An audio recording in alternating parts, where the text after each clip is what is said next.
Заместитель начальника Центра по борьбе с киберпреступностью МВД Рустем Дюсетаев прокомментировал вопрос о том, когда в Казахстане начнется блокировка подменных номеров, используемых мошенниками для телефонных звонков.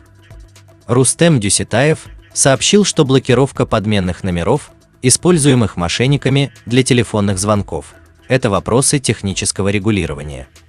С начала года МВД проведено несколько совещаний с участием Министерства цифрового развития и других компетентных органов, а также операторов связи. В настоящее время компании сотовой связи занимаются вопросами блокирования звонков с подменных номеров. Настраивают свои информационные системы. До конца года, по данным операторов, данный вопрос должен быть решен. По его словам, статус «подменный номер» присваивается отдельно при каждом обращении на сервис. При этом, добавил он, подмена может быть произведена на любой номер оператора связи.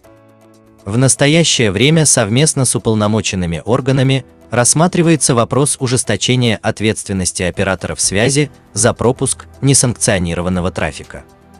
То есть такие меры, с учетом актуальных проблем, нами вырабатываются и находятся на постоянном контроле.